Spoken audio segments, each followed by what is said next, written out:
विधानसभा में एक कार्यक्रम था जिसमें आप आए थे, विधायकों को झंडी देने का, और ये तमाम क्या कार्यक्रम था सर जिसमें आप पहुंचे थे? मुझे तो स्पीकर साहब की तरफ से निमंत्रण गया था जी कि हमने 2 कार्यक्रम रखे जी और एक तो भगवान कृष्ण की और अर्जुन का जो रथ है, जिससे उन्होंने एक बहुत बड़ा युद्ध, जो अधर्म के खिलाफ धर्म की लड़ाई थी, जिससे हमारा कुरुक्षेत्र देश और दुनिया में जाना जाता है, उस रथ का आज उन्होंने फाउंडेशन किया, उसको यहाँ लगाया। और दूसरा, उन्होंने कोई विधायक के लिए, विधायक की पहचान बने उसके लिए एक फ्लैग बनाया।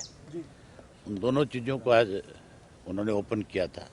उसके लिए उन्होंने मुझे बुलाया, स्वयं उन्होंने मुझे निमंत्रण दिया। मैंने कहा भी आप हमारी विधानसभा के अध्यक्ष हैं, हमारे आपके आदेश की पालना होगी, मैं जरूर आऊँगा।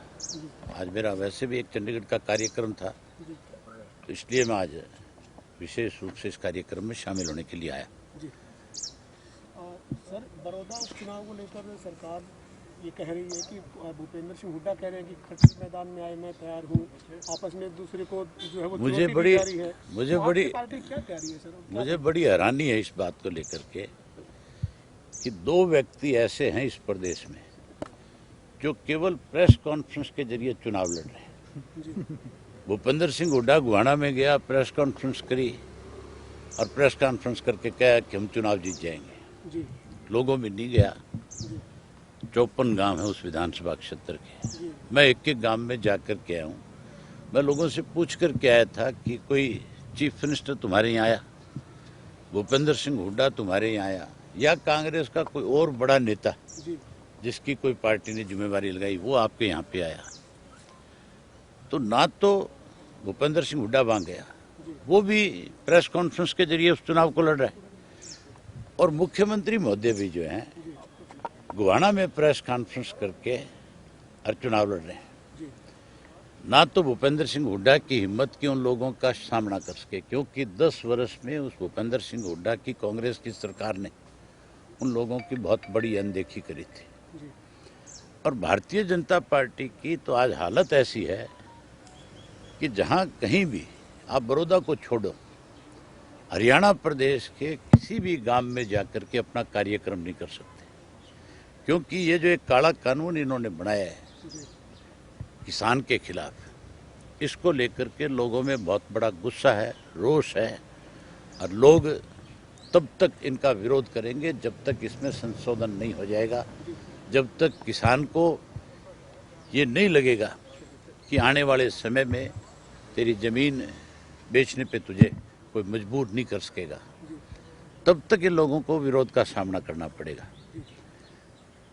मुख्यमंत्री भूपेंद्र सिंह हुड्डा को चैलेंज देता है, हुड्डा मुख्यमंत्री को चैलेंज देता है। मैं कहता हूँ चैलेंज देने के बजाय दोनों ही लड़ लें। मुख्यमंत्री ने तो ये कहा है कि जब तक नया एमएलए नहीं बनता तब मैं गुहाना का एमएलए हूँ। तो फिर बड़ौदा अगर इतना ही मुख्यमंत्री जी को प्यारा है तो वहाँ से फिर नॉमिनेशन फाइल कर दे, हुड्डा साहब भी कर दे, ताकि दोनों को अपनी ताकत का अंदाजा लग जाए, पता लग जाए कि तुम कहाँ खड़े हो। वहाँ पे जो आज हालात हैं, मैं बड़ी बात तो नहीं करना चाहता, लेकिन चुनाव के जब नतीजे आएंगे तो फिर आपसे बात करूंगा कि जो बात मैंने आपके आगे कही थी वो बात आज पूर्ण रूप से सच हो चुकी है। सर, एक बात ये भी तो है कि अब 16 नवंबर का नामांकन का आखिरी दिन है, कांग्रेस बीजेपी दोनों एक दूसरे का इंतजार कर रही है, आपकी पार्टी भी क्या इन दोनों का इंतजार कर रही है? मतलब उम्मीदवार की ऐलान को लेकर आपकी क्या तैयारी है सर? हमने पहले दिन आपसे ये कहा था कि जो नॉमिनेशन की लास्ट डेट होगी उससे पहले दिन हम अपना कैंडिडेट डिक्लेयर करेंगे। हम 15 तारीख को अपना कैंडिडेट डिक्लेयर करेंगे। हमने क्या लेना है कांग्रेस किसको लड़ा रही है, हमने क्या लेना है बीजेपी किसको लड़ा रही है। हमने तो हमारी जो पार्टी के लोग हैं जिन्होंने इंडियन नेशनल लोकदल पार्टी को इस संकट के समय में मजबूती दी है, हम उसी में से किसी एक चेहरे को ला करके इस इलेक्शन की जिम्मेवारी देंगे हमारा हर कार्यकर्ता अपने आप में उम्मीदवार होगा। सिरसा में किसानों का एक धरना चल रहा है सर, 2 धरने बल्कि चल रहे हैं, तो क्या मामला है सर वहाँ पे, क्यों किसान विरोध के? हालांकि पूरे प्रदेश में अलग अलग जगह विरोध है, लेकिन सिरसा का क्या मामला है?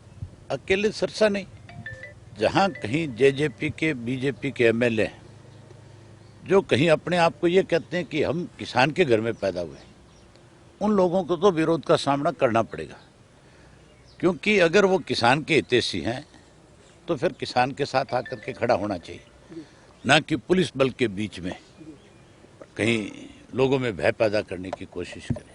आज हालत बीजेपी की ये है कि अगर इनका कोई भी एक मिनिस्टर या कोई एक विधायक बिना सिक्योरिटी के किसी गांव में बढ़ के दिखाए, लोग उसको किस तरह से उस एमएलए को सबक सिखाएगा, किस तरह से उस पार्टी को एक सबक देगा कि आज जो फैसले तुमने लिए, आज हम ना केवल उसका विरोध करते हैं बल्कि उसके लिए आपको सबक भी देंगे। आज तो 150, 200 पुलिस के लोगों की फौज लेकर के चल रहे हैं, लेकिन जिस दिन किसान अपनी पे आ गया उस दिन ये फौज भी खड़ी नजर नहीं आएगी।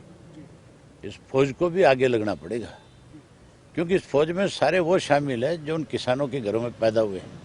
यहाँ कोई टाटा बिरला अंबानी का बेटा नहीं है ये जो लट्ठाई फिरें पुलिस वाले। जब इनको लगेगा कि तुम्हारे हाथों तुम्हारे बुजुर्गों को पिटवाया जा रहा है तो फिर ये उस लठ को दूसरी तरफ भी मोड़ सकते हैं। एक अभय जी, ये जो कृषि कानून बने हैं इसमें आप विधानसभा की बहुत प्रमुख आवाज है, क्या आप पंजाब की तरह भी चाहेंगे कि हरियाणा विधानसभा में सत्र बुलाकर इसका विरोध किया जाए? हर हालत के अंदर सत्र बुलाना चाहिए, सत्र बुला करके इस पे खुल करके चर्चा होनी चाहिए। मैं तो आज ही स्पीकर साहब से फिर कहूँगा, मेरे को जो पूर्व स्पीकर है उन्होंने एक टीवी चैनल के ऊपर जब इस किसान इशू को लेकर चर्चा हो रही थी तब उन्होंने आश्वस्त किया था कि हम जल्दी सेशन बुलाएंगे। मैं तो आज भी उनको पकड़ के कह करके आया था कि आपको जल्दी सेशन बुलाना चाहिए, लेकिन कोविड का बहाना है, एक सेशन हो चुका है, अब ये 6 महीने तक ये कह करके इसको लटका देंगे कि कोविड की वजह से हम सेशन नहीं बुला रहे। लेकिन सेशन बुलाओ और ना बुलाओ, इनको विरोध का सामना हर जगह करना पड़ेगा। लेकिन आज जब ये जो रथ का ये किया गया, उद्घाटन किया गया, विधानसभा जब सत्र चला था जब तो सोशल डिस्टेंसिंग के नाम पे एक बेंच पे एक विधायक बैठाया गया और आज सारी सोशल डिस्टेंसिंग टूटी हुई थी, वहाँ इतने कोई गैप ही नहीं था, शरीर के साथ शरीर मिला हुआ था। देखो, जहाँ तक सोशल डिस्टेंस की बात है, हमें 80 दिन तक केंद्र की प्रदेश की सरकार ने घरों में कैद रखा था और कैद रख करके ये जो लॉकडाउन में अध्यादेश जो बनाया इन्होंने, जो ड्राफ्ट तैयार किया जिसको आज कानून बना दिया, ये 80 दिन इसीलिए तो रखा था कि इस ड्राफ्ट के ऊपर ज़्यादा शोर ना मचे। आज ना तो डिप्टी स्पीकर को चिंता थी इस बात की, ना स्पीकर को चिंता थी। स्पीकर को और मुख्यमंत्री को तो इसलिए नहीं थी कि उनको तो 3 महीने तक, वो तो एंटीबॉडी में है, वो तो जरूरत पड़ेगी तो किसी ना किसी को प्लाज्मा दे करके उसकी मदद करेंगे। लेकिन जो डिप्टी स्पीकर मुझे बारी बारी इस बात की दुहाई दे रहे थे, कह रहे थे कि जी कोविड है और 800 कर्मचारी लगा हुआ है, आज वो 800 कर्मचारी वहीं पे था। क्या आज कोविड खत्म हो गया? क्या आज उस सोशल डिस्टेंस को मेंटेन नहीं करना चाहिए था? मुझे लगता है कि आज उस सोशल डिस्टेंस के नाम के ऊपर आपको बहुत ज़्यादा इज्जत दी लगती है,